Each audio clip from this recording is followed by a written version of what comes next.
¿Qué tal? Muy buenas noches. Bienvenidos a su programa Sin pelos en la lengua, que sale por la plataforma de Movimiento Marateguista y de la Izquierda del Perú. Conmemorando un año del golpe parlamentario que dejó, entre otras cosas, un saldo de 70 asesinados, desde este espacio queremos aportar al debate y en tal sentido hoy tenemos un programa muy especial que titula Ascenso y Caída de Pedro Castillo. Y para tratar el tema hoy estaremos con dos invitados muy especiales, ¿no? Nuestro amigo que siempre nos acompaña, Víctor, y Luis, un compañero que es parte de la comunidad de peruanos en el extranjero, reside en Brasil y con quienes también desde el primer momento se levantaron contra el golpe parlamentario. Bienvenidos, Luis y Víctor, ¿cómo estamos? ¿Qué tal? Bien, gracias. Hoy es un tema muy bueno, estamos ya a un año de este golpe parlamentario, ¿no? Hoy está, pero sin embargo, creo que ha faltado y ahí falta un poco de discusión, ¿no? No he notado muchos, es decir, hay todavía muchas cosas por decir que no se han comentado, ¿no? Creo que este espacio va a ayudar a ello, pero sería interesante ver, inclusive hay algo documentales, bajo qué contexto Pedro Castillo llega a ser presidente, o bajo qué contexto Pedro Castillo pasa una segunda vuelta. Luis, Víctor, ¿cómo ustedes lo analizan? Porque es importante saber cómo todo eso para ver cómo llegó hasta a la presidencia y posteriormente qué pasó en el interín para que el día de hoy esté detenido, ¿no? ¿Qué pasó, Víctor, Luis? Conversemos, a ver, empezó la conversa ya. No sé si Luis empieza, en todo caso, un poco coméntanos cómo lo ves desde fuera, ¿no? Porque estás en Brasil. Y a veces desde fuera se puede ver de mejor forma lo que sucede en el Perú. Sí, Ya. bueno, yo llevo en Brasil un poco más de un año y medio, entonces la época en la cual Pedro Castillo asumió, la época electoral, todavía yo estaba en Perú. Sin embargo, se puede comentar que, bueno, Perú venía ya de una crisis política anterior y venía de una pandemia también. Entonces, bajo ese contexto es el cual Pedro Castillo sorprende por ahí llegando a segunda vuelta frente a Keiko Fujimori que ha sido papel importante en las últimas elecciones electorales porque siempre pierden, ¿no? Ya. Ahora, con ese contexto, la movilización social venía después de una pandemia, entonces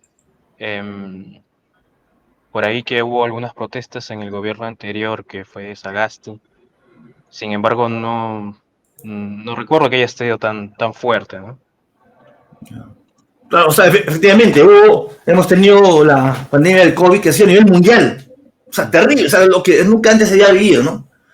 Y las economías de los mundos decayeron, porque no se producía mucho y no se compraba. O sea, el PBI decayó, ¿no, Víctor? O sea, ¿fue la caída más fuerte, la del COVID o la del crisis de 2009? ¿Qué has venido siguiendo ahí?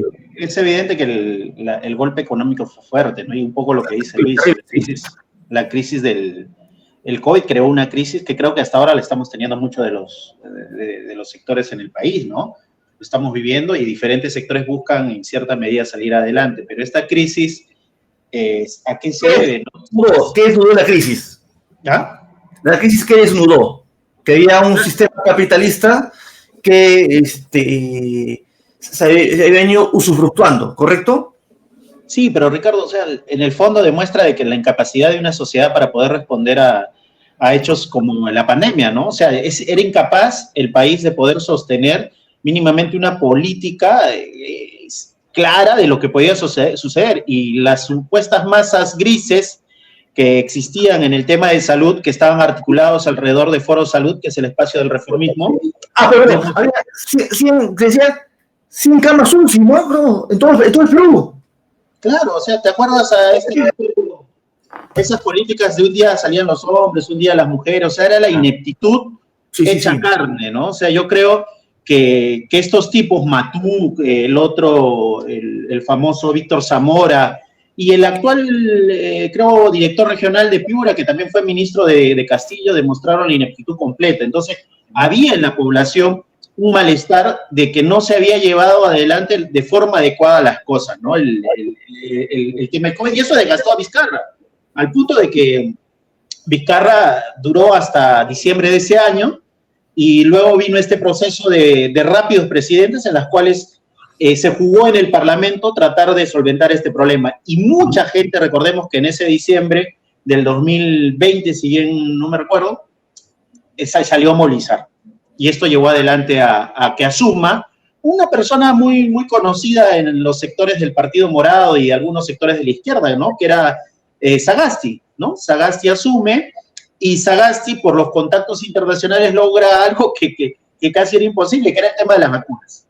Eso tal vez le da en cierta medida la estabilidad de terminar el gobierno, porque era corto el tiempo, de terminar en el mes de julio, ¿no? Y hacer la transición, él hace la transición hacia Castillo, claro. Y cumplir el papel de la transición, pero eso no lleva a que adelante que la cuestión económica se maneje bien o que la situación del país haya mejorado. Todo lo contrario, el aumento de la deuda externa, el decaimiento del salario real, el decaimiento del Producto Bruto Interno es una condición perenne luego de eso, a pesar de lo de la crisis de 2009. Para no salir de ahí, creo que, no sé, también ayúdanos, Luis, que antes de la pandemia la informalidad era un 85%, ¿no? ¿Sí?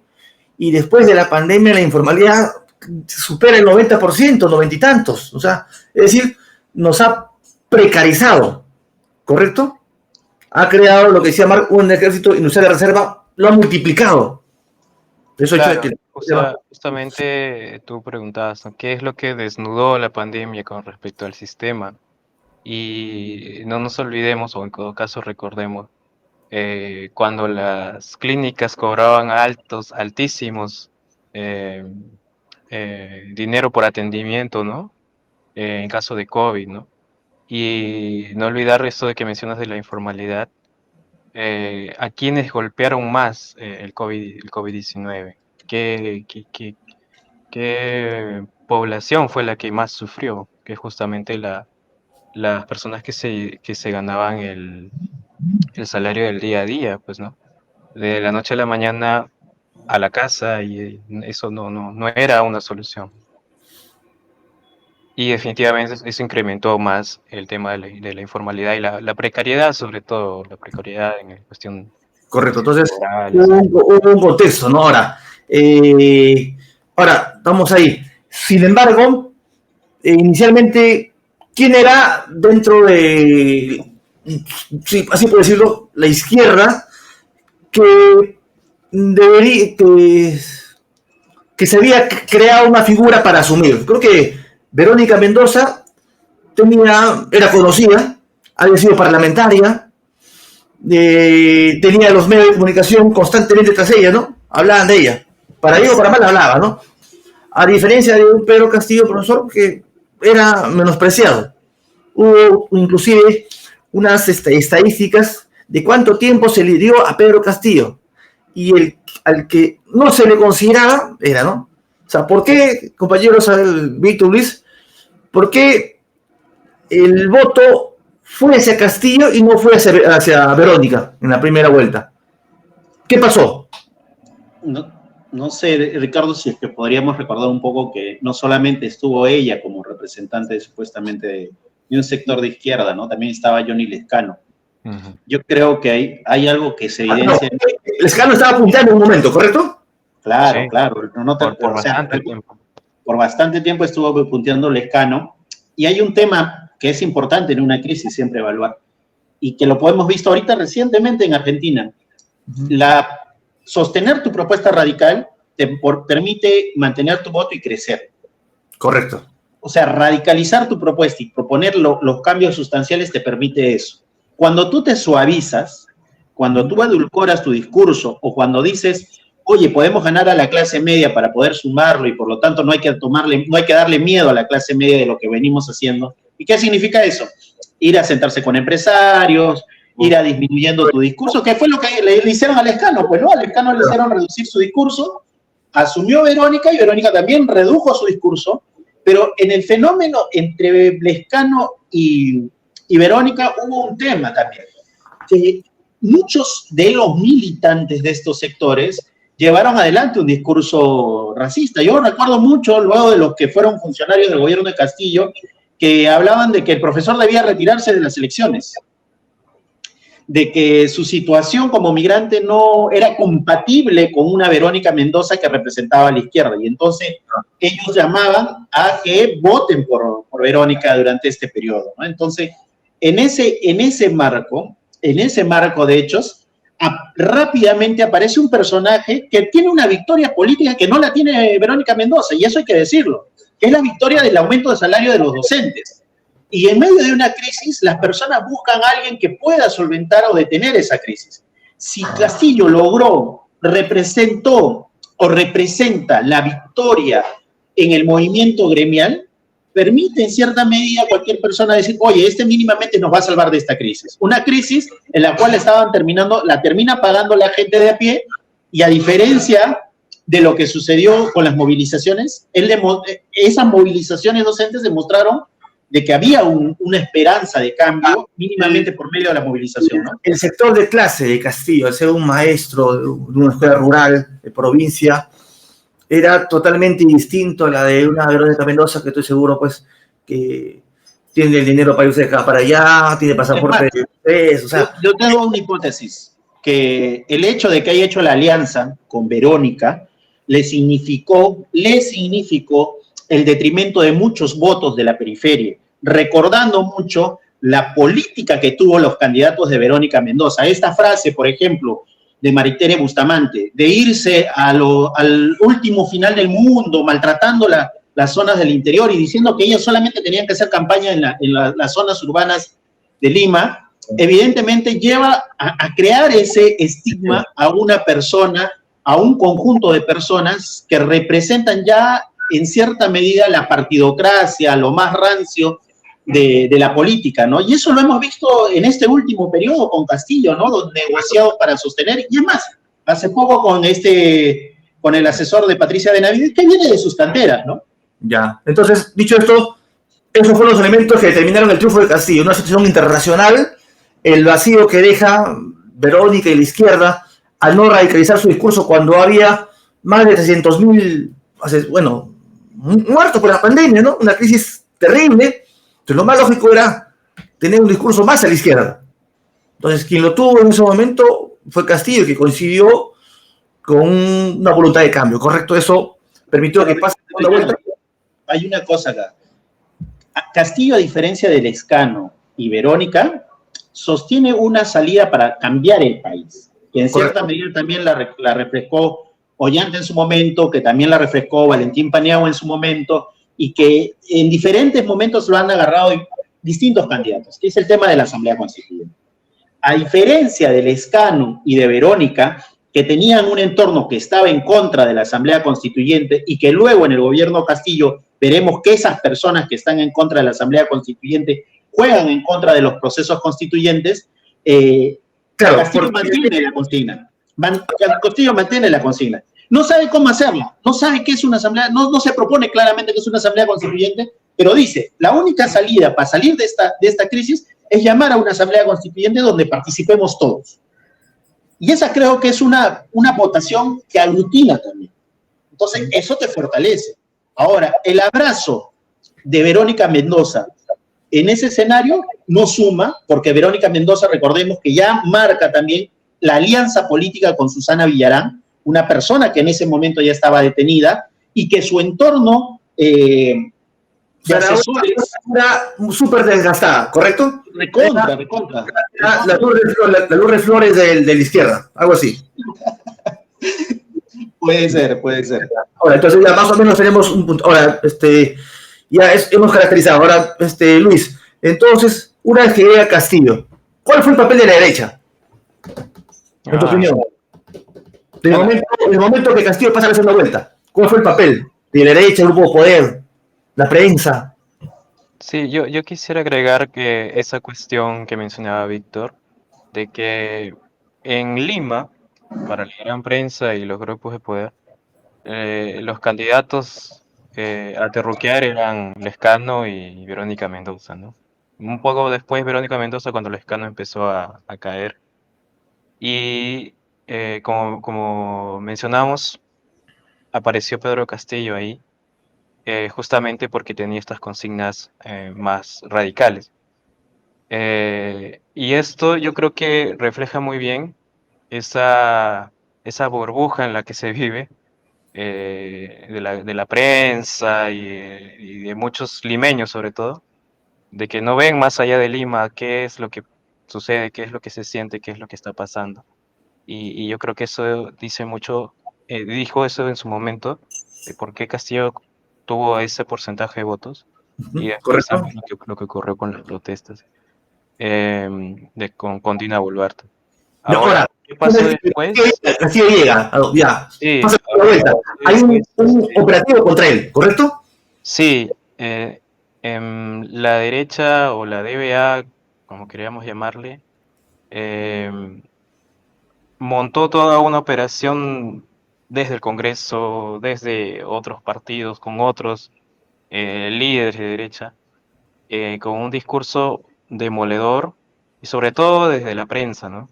Y Castillo pudo haber hecho muchas cosas buenas, malas, o tal vez ineficientes, como algunos puedan decirlo, pero no es justificable toda la campaña de discriminación, de racismo. Ya. Ahora, Incluso, pero Luis, ¿se esperaba sí, otra cosa de la derecha? ¿Esperabas que la derecha acepte las elecciones? Porque mira, la derecha, bueno, o la DBA como la han denominado, no le hicieron lo mismo a PPK, a no, Sagasti, no sé. ay, no, no. Esto fue como un ensañamiento, eso fue como que no. Un peruano campesino, profesor rural, no puede ser presidente, no. Ellos no También, lo van a permitir. Ellos no lo quisieron permitir, pues, ¿no? Y desde el día uno que se supo que Castillo ganó, tuvo encima a los fraudistas, tuvo encima a los fujimoristas y a todo ese aparato de desprestigio, pues, contra él.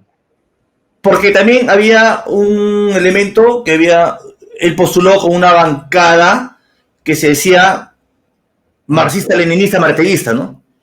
Y ante los ojos del empresariado, oh no, son marxistas-leninistas martelllistas, ¿no? Ah, ya. El cuco. Claro, ¿no? Entonces, es como jalarle la cola a León, ¿no? Por más que era una pulga que le jalaba, pero era así, ¿no? ¿Cómo viste, Víctor, el papel de la derecha? O sea, como lo que dice Luis es cierto, ¿no? O sea, se dieron una política, ¿no? Yo me voy a acordar mucho que cuando ganó Castillo, Alicor sacó un encarte en el comercio el 28 de julio, mostrando todos los productos que ellos que tenían, ¿no? Que producían. O sea, ese encarte, para cualquier persona, significa, oye, tú te atreves a hacer esto, yo manejo toda esta producción de cosas que al día siguiente desabastezco el mercado y hábilmente puedo detener. Y eso ha sucedido, ese tipo de operaciones en distintos momentos, ha sucedido en Venezuela y todo lo demás. Pero hay un error que creo que quieres aterrizar un poco ahí, Ricardo. Y yo recuerdo mucho esos periodos, habían algunas entrevistas que me realizaban, y yo ponía siempre en mesa el tema de que anteriormente ya había sucedido un gobierno regional muy parecido, que es el de Dioses, ¿no? Y el escenario de Castillo era el de Dioses si no tomaba en cuenta las transformaciones centrales que proponía su programa. ¿Y eso qué implicaba? Poner en mesa la posibilidad de transformar la sociedad y discutir seriamente. Incluso bajarse él al llano para poder proponer una asamblea constituyente libre y soberana. Que en medio de la crisis política, que como se decía, podía haber oxigenado un movimiento social y una gran movilización.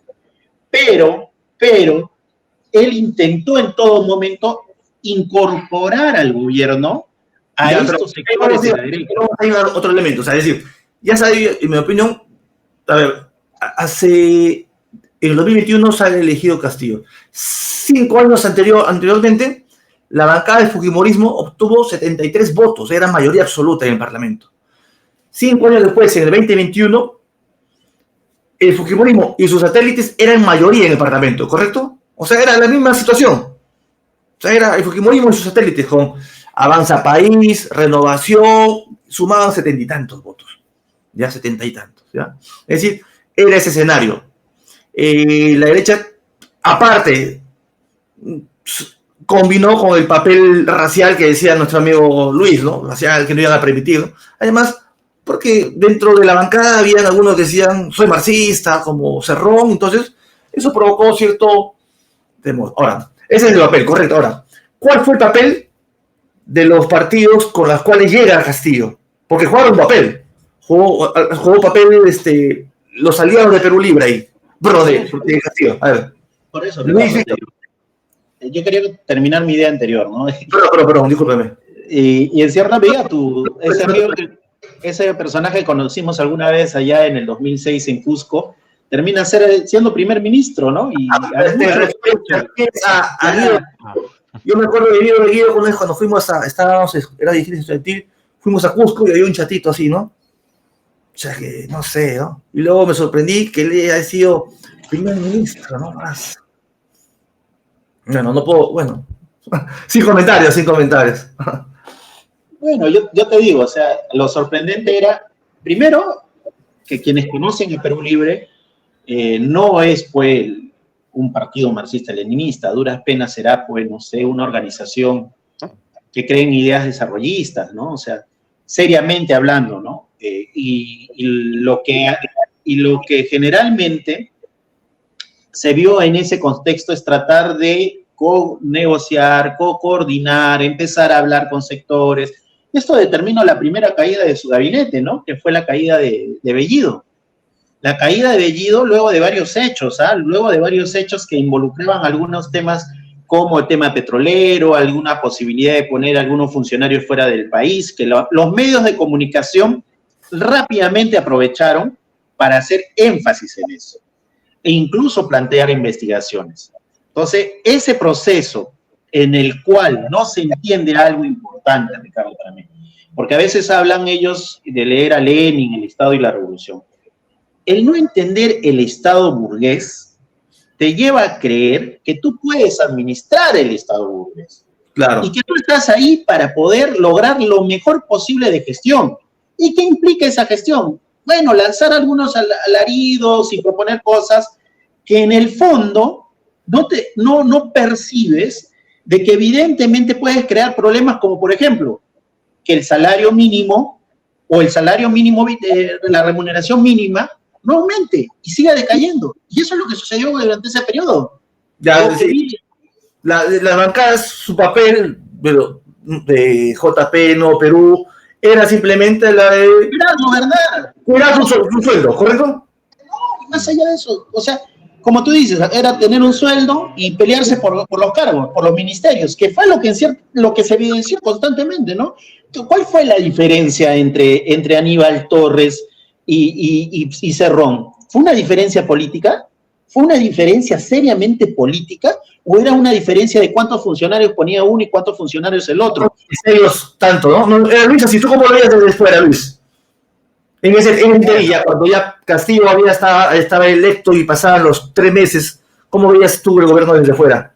Yo quería poner aquí un poco la pregunta, ¿no? Que viendo el partido del gobierno que fue Perú Libre, que no tiene... Perú Libre, JP y no, pero era una alianza, ¿no? Sí, pero básicamente lo que mencionaba Víctor, decidieron jugar dentro del aparato burgués, ¿no? De todo el sistema burgués. Y por un lado estaba la consigna que aún Castillo predicaba como asamblea constituyente y todo eso, pero por otro lado veíamos que había una pugna por conseguir puestos en comisiones del Congreso, como dijo Víctor, en ministerios. Entonces eso era más de lo mismo, ¿no? Y reflejaba mucho que por un lado decían otra cosa, por otro lado lo contrario, o sus acciones reflejaban lo contrario. No era, no se veía claro que era un partido, unos partidos que iban a hacer grandes cambios. Sí, sí, sí. Ahora, algo que se me iba a decir, ¿no? Ya. Ahora, pero todos hablaban de la Asamblea Constituyente, ¿no? Castillo hablaba de la Asamblea Constituyente, Perú Libre hablaba, inclusive, empezaron a juntar firmas, no sé si te acuerdas, ¿no? Vamos a juntar firmas, planillones. ¿Cómo viste tú ese Víctor? Ah, tu amigo Bermejo empezó a juntar firmas, ¿te acuerdas o no? Junta firmas Mira, para cambiar la Constitución. para empezar, el señor no es mi amigo, ¿ya? Y tengo grandes diferencias políticas con ese personaje. Y desde ya yo te digo dos cosas, ¿no?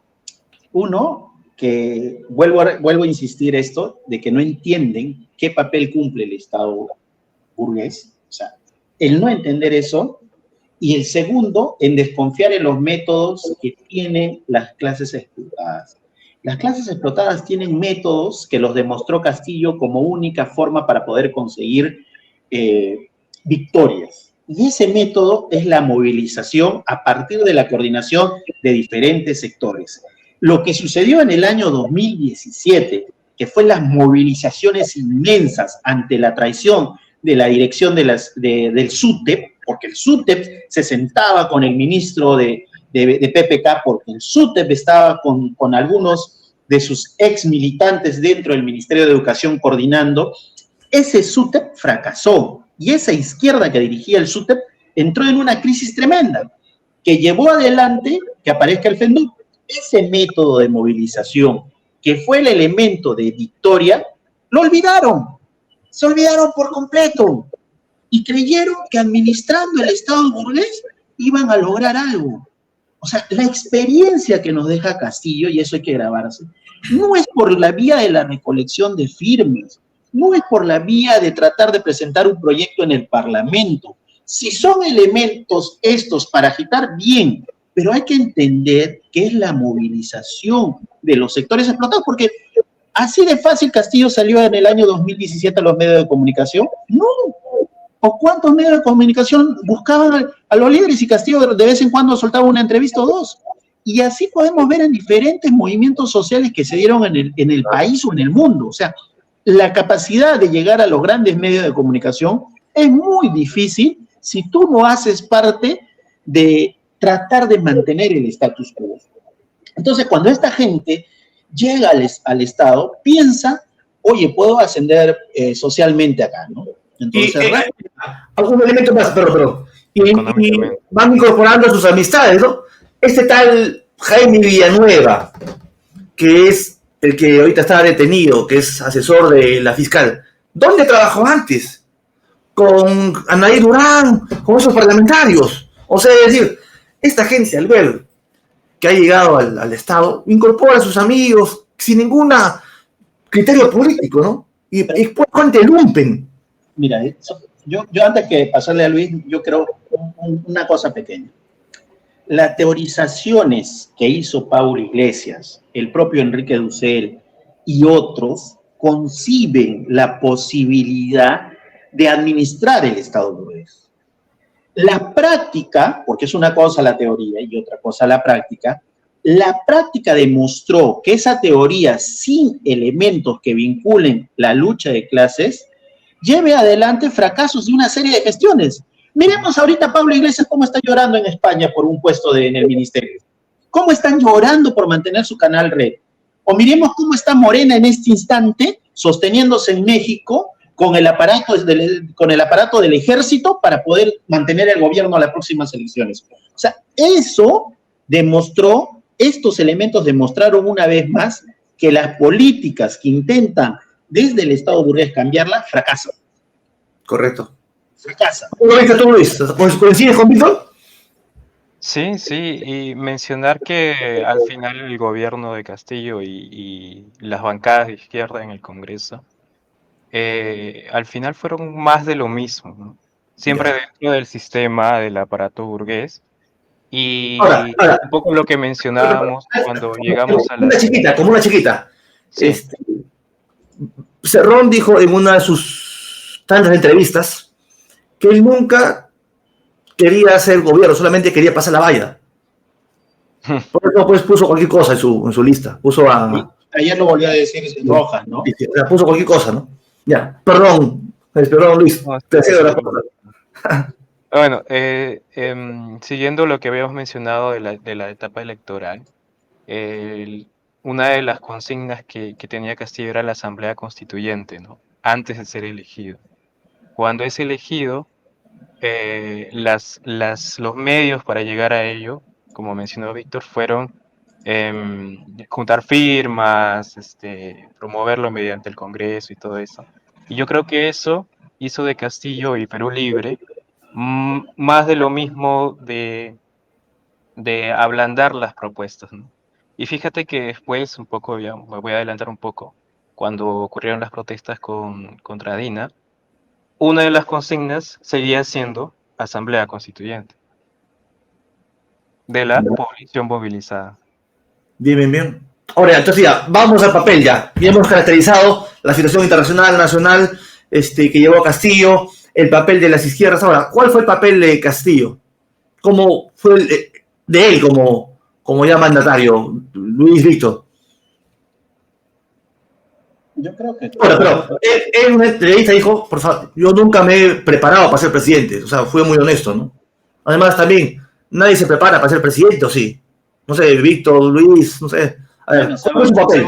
Salvo que seas Isaac Humala y a tu hijo lo hagas recitar, le hagas recitar libros, ¿no? En el almuerzo. Y como Isaac les hacía a los Humala, ¿no?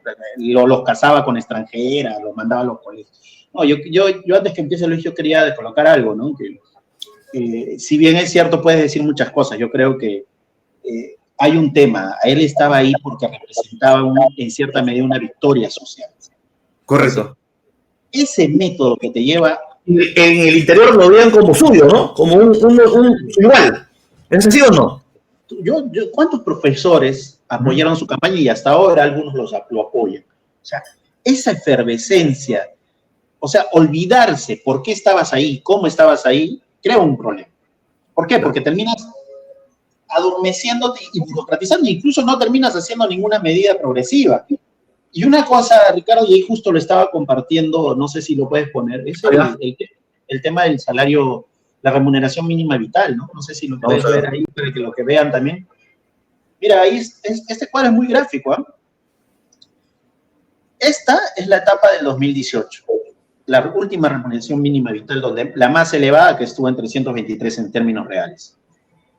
Al momento que llegó Castillo, que fue en julio, ya estábamos en 297. Ya, explica, por favor, a qué se debe eso, por qué ha bajado. Explica, por favor, para que... Primero, la remuneración mínima vital es un tema de decreto.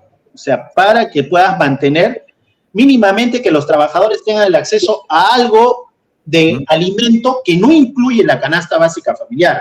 Ojo, este monto que nos dan no incluye la canasta básica familiar. Pero lo común es que vayas indexando, vayas aumentando el salario, porque evidentemente intentas que la gente tenga mayor poder adquisitivo. ¿Qué cae?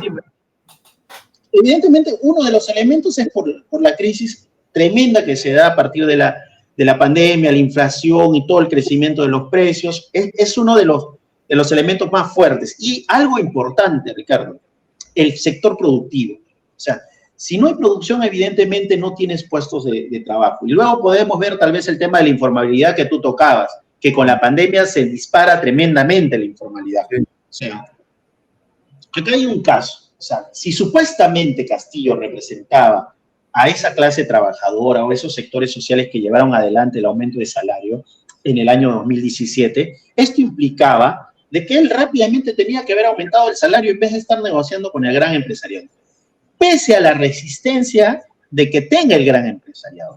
Y eso no sucedió hasta el mes de abril para mayo del 2022. Y aún así el aumento salarial no recuperó los términos reales del año 2018. O sea, nosotros en este momento no tenemos la misma cantidad de salario que se tenía hace 5 años. O sea, la caída del salario real es uno de los problemas actuales que estamos teniendo. Ahora, ¿eso es parte de algún tipo de política? Sí, evidentemente, porque hay algunos sectores economistas que entraron dentro del gobierno de Castillo puso al... ¿Cómo se llama ese gordo? A Velarde, ¿no? No, lo mantuvo en el poder. Lo mantuvo. Total, este tipo, Pedro Franque, dijo que Velarde era una persona responsable, que había que mantenerlo para no mover la economía, y cuando le hablaron de aumento del salario no era el momento, y cuando hablaban de Asamblea Constituyente decía no era el momento. Hay que agregar un elemento. Ya, hubieron ya investigaciones contra Castillo, se empiezan a presentar primeros intentos de vacancia contra Castillo, ¿correcto? A los 3 meses, creo, no recuerdo bien. ¿Estamos bien? Ahora, Castillo empieza a incorporar a elementos de la derecha tradicional que antes habían asusado contra él y los incorpora a ministerios. ¿Es así o no? O sea, es decir, él debió tener una política confrontacional, ¿correcto, sí o no? Si quería cumplir su propuesta. Sin embargo, terminó cediendo, ¿no? O sea, ¿de dónde sale, pues, después de, ¿cómo se llama? De que tú has nombrado, Franque, empieza a poner neoliberales. Agaja, ¿no? El ministro actual de Economía, un dato, el ministro actual de Economía que tiene Dina Boluarte, fue su viceministro. Correcto. O sea, es decir, no sé cómo tú lo viste desde fuera, Luis, todo este interín, el desenvolvimiento de Castillo. Al final el gobierno ya de Castillo, con todo lo que hemos estado mencionando, fue comido por el aparato burgués. Correcto.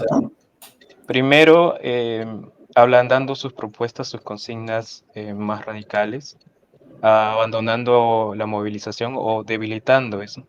Y posteriormente ya entrando al juego de lo que acabas de mencionar, ¿no? Colocar personajes neoliberales en cargos, ¿no? Entonces, fue poco a poco, progresivamente abandonando su programa, ¿no? No sé pero si se acuerdan que nombró un gabinete que duró 5 días, ¿no? Del tal, no sé cómo se llama este padre. Valer. Todos eran reaccionarios, ¿no? Que venía de la Renovación Popular. Él lo hacía porque quería demostrar a los grupos de poder, a la derecha, como le hemos denominado, que él no va a alterar nada, que es un demócrata y por eso los incorpora, ¿no? A este internacionalista, ¿cómo se llama este pata? McCain. McCain, ¿qué hace McCain ahí, Rodrigo McCain? O sea, el tipo que termina siendo después asesor de Patricia Chirinos. O sea, sí, imagínate. ¿No? Y también empieza a ceder porque él tenía compromisos con su bancada magisterial a un tipo como ¿cómo se llama? Un maestro que lo nombra el Ministerio de Agricultura, que no trajeron ni un saco de fertilizantes. Es decir, o sea, que Castillo quería quedar bien con todos, ¿correcto? Con todos quería quedar bien. Claro. Con la derecha, con sus electores, con todos quería quedar bien. Sin embargo, le terminó jugando una mala pasada, ¿correcto, Luis? ¿Cómo lo percibiste tú? Sí, respondiendo a la pregunta que hiciste, ¿no? ¿Cómo describir a Castillo en su gobierno? Yo creo que la palabra correcta es ingenuidad. O sea, quedar bien con todos, creer que así iba a solucionar, creer que así iba a llegar a mantenerse en el poder. Y además de ello, de esa ingenuidad, por confiar en el partido que no lo ayudaba, ni siquiera su bloque magisterial, como ya lo podemos ver. Además de ello, tener al frente una oposición que quería destruirlo como el lugar, pues, ¿no? A la derecha, pues, ¿no? Y eso al final terminó en lo que Ahora, nos llevó a esa crisis. El caudal político y electoral también que él acumuló en la segunda vuelta se le fuera diluyendo como va entre las manos, ¿correcto? Y hubo, no sé si me corrigen por favor, en noviembre del 2022, octubre, unas elecciones municipales y regionales, en la cual sale electo Porky, ¿sí o no? Y y los candidatos de la izquierda, entre comillas, ¿cuánto saca el candidato Yuri Castro, que era de Perú Libre en Lima? 1.3%. O sea, yo y mis amigos sacamos así, pero pucha, él, o sea, ¿y cómo saca? O sea, es decir, eso revela que hay el escenario político ha girado, ¿correcto o no? ¿Cómo lo vieron ustedes las elecciones regionales? Que fueron meses antes al 7 de diciembre. Sí, y sobre todo esa... Pero estoy acá haciendo con mi polo de mi colegio, ¿dónde está? Mi insignia, ¿dónde está? El colegio Bolo. Saludos para el Bolo. Continuamos. sobre todo esa abandono de las ideas de izquierda, porque supuestamente cuando Castillo llegó al poder, era un gobierno después de muchos años de izquierda, entre comillas, ¿no? O sea, la izquierda llegó al poder y todo. Y la derecha lo hacía ver a que Castillo era un gobierno de izquierda. La derecha, ese es un gobierno de izquierda. Ese es un gobierno de izquierda. Todos decían que ese es un gobierno de izquierda. Sí, y hasta ahora lo dicen, incluso para atacar a Dina, ¿no? Dina también, del gobierno de Castillo viene de la izquierda, ¿no? Entonces, vemos que al final no era un gobierno así netamente de izquierda que iba a llevar las consignas del pueblo, de la movilización, y terminó siendo más de lo mismo, ¿no? Claro, Ahora, las personas que este, creían en eso, porque como lo comenté, viéndonos un poco fuera de Lima, hay un electorado que siempre tiene su voto más a la izquierda, el voto antifujimorista también. Ese electorado vio un desgaste progresivo de lo que ya hemos estado hablando, entonces al momento electoral de las elecciones regionales, municipales, se vio demasiado debilitado y eso da ese viraje que mencionabas, pues, ¿no? O sea, ganó Porky. ¿Tú votaste por Porky, Víctor, o no? ¿O por Forsyth? Yo ya no voto por ninguno, ya. Mi voto Forsyth, no votaste por Forsyth. ¿Por qué Forsyth? Ni el mal menor, ni el mal menor. Mismo así que no había un candidato fuerte de izquierda para Lima. Bueno, todo un sector de la gente del reformismo está detrás de Forsyth, ¿no? Estaban tratando de que Forsyth había un grupo, creo que se llama Fuerza Socialista, no sé, que llamaba a cerrar filas por Forsyth. Sí. Pero bueno, o sea, el resultado, ¿cuál fue? Porky ganó, ¿correcto? El electorado miró hacia la derecha. Y poniendo un dato adicional, si no ganaba Porky, ganaba Urrestri. O sea, no había espacio para la izquierda, no hubo espacio para la izquierda. Terrible, ¿no? Yo te digo algo, ¿no? O sea, Urresti y Porky es parte también de ese fracaso de gobierno municipal que tuvieron acá estos señores que intentan o co-gobiernan con Castillo y que la hacen pésimo. Mira, yo te soy sincero, no tengo nada contra Católica, pero discúlpenme, señores de la Universidad Católica, tienen que sacarlos de su plana de docentes. Yo los veo que los promocionan como que fue ministro y todo. Oye, pero el nivel, ni siquiera pueden administrar de forma adecuada el Estado burgués, que mira los fracasos. Y esto lleva a que mira lo que sucedió con Porky. Porky crece rápidamente, más allá del voto que haya tenido o no antes Castañeda, se posiciona en esos sectores. Ahora bien. También se posiciona porque tiene un discurso contra Castillo, o sea, contra todo esto, ¿no? Y Castillo, literalmente, disculpe la palabra, creo que ya la estaba cagando, creo, ¿no? No, Ricardo, las cifras no mienten. El salario real seguía cayendo. O sea, el salario real sigue cayendo, y mientras siga cayendo el salario real, cada uno de los que nos está viendo tiene menos capacidad de adquirir cosas que en el año 2018. Eso es lo real, ¿no? Sí. Esa es la verdad, o sea, tú no tienes la capacidad de adquirir cosas por fuera de otro.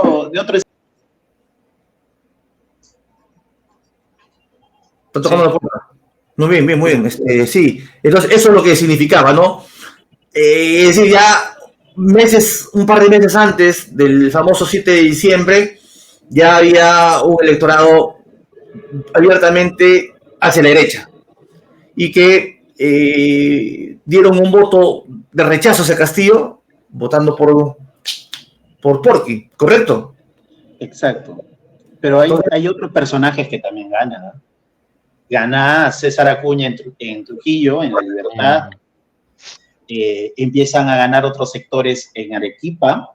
Este tipo que venía de ser rector, que es el yerno de fenecido Horacio Ceballos Gámez, que termina siendo, ojo, este tipo termina siendo el ancla que le permite a Dina Boluarte articularse con los gobernadores regionales. Ya.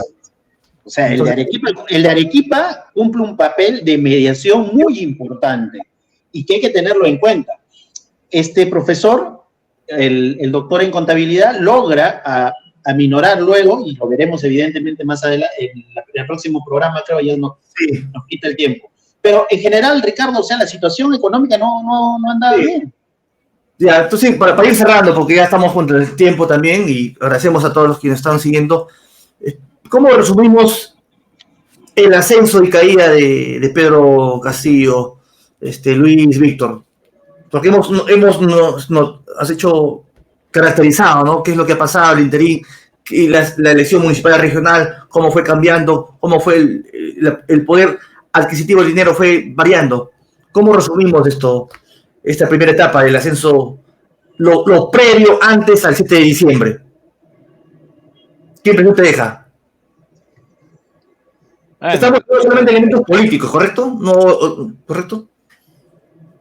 ¿Cómo? ¿Qué impresión te deja esto? ¿Qué escenario se venía ya hacia diciembre ya? ¿No? Un escenario inevitable de una crisis. O sea, se venía una crisis definitiva que iba a reventar en cualquier momento. Ahora la cosa era preguntarse cómo, ¿no? Y cómo iba a suceder. Ya Castillo estaba con muchas denuncias por encima. Y en investigación o no, igual el Congreso y la derecha, su consigna era vacarlo sí o sí, después de cuántas mociones de vacancia. Ya, sí. El objetivo era ese, ¿no? Sacarlo del poder como sea, ¿no? Pero Castillo mismo al final se sacó del poder, ¿no? Claro. ¿Cómo Víctor, alguien que venció en segunda vuelta a Keiko, dilapidó, o todo como un gobierno, dilapidó el caudal electoral que tuvo, ¿no? Víctor. No sé si puedes compartir esto último, Ricardo, y de ahí quería cerrar, comparte un poco lo que había puesto. ¿Hay una foto, creo? ¿Una foto? ¿Está? Sí, por favor, comparte. Yo creo que el no tener la claridad... Explica, por favor, ¿quiénes son ellos? Es Betsy Chávez con la embajadora de Estados Unidos. Ya, la muñequita Betsy, correcto. Betsy era su primer ministro, la ministra de Trabajo, una persona que tuvo muchas ambigüedades en el camino y que en cierta medida cumplió un papel importante dentro del espacio. O sea, el no tener la capacidad de entender que hay intereses no solamente nacionales que están articulados alrededor de los grupos de derecha que son los representantes de una clase dominante, también hay intereses internacionales. Y uno de esos es Estados Unidos, ¿no? O sea, tú darle espacio a Estados Unidos de esta forma, cuando es evidente que ellos les permitieron el ingreso para hacer la denuncia en la OEA, en los diferentes organismos internacionales, y que durante muchos periodos venían constantemente personas del gobierno estadounidense a tratar de amilanar supuestamente este conflicto. Y previo al golpe, hubieron una serie no solo de denuncias, sino de movidas políticas debajo del escenario. Sí. Y no sé si me permites la última, Ricardo, que también para hacer énfasis, porque yo creo que hay que hacer énfasis en esto, porque si no... No, nada más. ¿Ah? ¿Cuál es la última? Bueno, se cortó acá. Ya, está cargando, dice acá. ¿Un video, creo? No, justo estaba tratando de de compartir algo. Bueno, y otro elemento que a mí me dejó así fuera de foco, no sé si podemos dejar de compartir, es el tema de que empezaron a buscar a Estados Unidos para detener supuestamente el golpe, ¿no? O sea, buscaban a Estados Unidos y al mismo tiempo... Ya me acuerdo, ya estamos con el tiempo. Vino la de funcionarios de la OEA, ¿correcto? No solo eso. No, y había grupos de izquierda que pedían que la OEA intervenga en favor de Castillo. Era así, creo, ¿no? No solo la OEA, la DEA, Ricardo. La DEA, correcto. Los abogados de Bermejo fueron a pedirle a la DEA que intervenga a Patricia Benavides. Hay un documento firmado por toda la gente de izquierda, ¿no? O que sea, por la favor. DEA. Sí. O sea, la DEA, imagínate, la DEA. Ya. La DEA, o sea, ponte a pensar, no pudieron solucionar lo de las bambas, no pudieron solucionar una serie de conflictos. O sea, no hubo la capacidad, con esto quiero ser muy enfático, de poder entender cómo funciona el Estado burgués. Entonces, cuando tú le quitas, y es una experiencia que quiero marcar acá, la cuestión de clase al análisis y piensas que el Estado es un resorte en el cual tú puedes entrar y disputar, porque hay mucha gente de la vieja izquierda que viene desde mucho antes, que viene disputando, todos los gobiernos disputan, todos los gobiernos son ministros, todos los gobiernos son directores, les gusta disputar toda la vida el Estado burgués. Y no ves en ellos que no han logrado ninguna victoria, ninguna transformación, sino solo la transformación de sus vidas mediante tener mejores condiciones de vida en algún lugar de Lima o fuera del país, es no darse cuenta de esto. Y en cierta medida uno ve cuando cae Castillo, ¿quiénes votan en su país? Eso déjalo todavía para la siguiente, pues no te... Sí. Entonces, eso, uno, eliminar la cuestión de clase en el análisis. Eliminar la cuestión del papel de los imperialismos. ¿Qué relaciones cumplen los imperialismos? No hay imperialismo bueno, imperialismo malo, o esa lógica del imperio que sostenía Negri y todos los demás. O sea, que va a venir un imperio bueno a desarrollar, que es un poco la tesis también de Allende, de Aya de la Torre. Lo confundía, disculpen. O sea, no podemos, tenemos que sacar estas lecciones. Tenemos que entender estas lecciones. Correcto. Y creo que en el siguiente programa veremos cómo estos mismos personajes que cumplen el papel de mediación o intentan tratar de sostenerse entre... Y se olvidan de algo, Ricardo, y eso se olvidan de algo principal. Castillo no llega ahí porque es un outsider cualquiera o es la figura bonita o representa, sino porque representó una de las luchas victoriosas contra un gobierno que fue apoyado por Verónica Mendoza, que fue el gobierno de PPK, que representó el lobby internacional.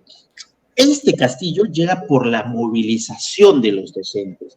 Y la campaña, más aún, y tú debes recordarte, fue sostenida por muchos docentes. Sí. Porque los docentes se compraron el pleito de poner a alguien de ellos en el gobierno y que pueda hacer los cambios. Sí. Los hechos posteriores demuestran que no basta con llegar a un gobierno a administrarlo. Correcto. Hay que hacer otros elementos y tienen que recordarse ellos con lo que ganó Castillo. Por lo tanto, creo que ese es el elemento de la movilización, de la coordinación, del irrespeto a las burocracias sindicales, porque lo que hicieron en el 2017 fue irrespetar a burocracias sindicales que viven del propio salario de los trabajadores docentes. Señor, te voy a tener que cortar, señor. Sí. Usted se parece a un conocido amigo. Luis, tu palabra final. Palabras finales, yo quisiera agregar que un poco analizando la teoría de la revolución permanente, recuerdo que había una parte que mencionaban que la burguesía nunca va a resolver las demandas democráticas, ¿no? Y de todo lo que hemos conversado, el gobierno de Castillo y el partido Perú Libre y todo eso, se quiso jugar en el papel de la burguesía y se olvidó totalmente de cómo llegó al poder, por qué llegó al poder, como lo mencionaba Víctor. Y eso llevó a un fracaso, pues, ¿no? Lamentablemente un fracaso que trajo cola después, como ya sabemos. Sí. Y hasta ahora está difícil o se ve difícil el panorama de retomar, renovar la movilización social. Sí, como comentas, es cierto, ¿no? Ha faltado, hay muchas cosas que están quedando, ¿no? Hay muchas cosas, ¿no? Todavía cuando Castillo decreta duelo nacional por la muerte de dictador Morales Bermúdez, hay un montón de cosas que no estamos tocando. La reforma agraria, o sea, falta tiempo. Y estoy seguro... A los que le dieron golpe a Velasco. Sí, sí. ¿Qué mensajes hizo para los reservistas, que era un grupo importante?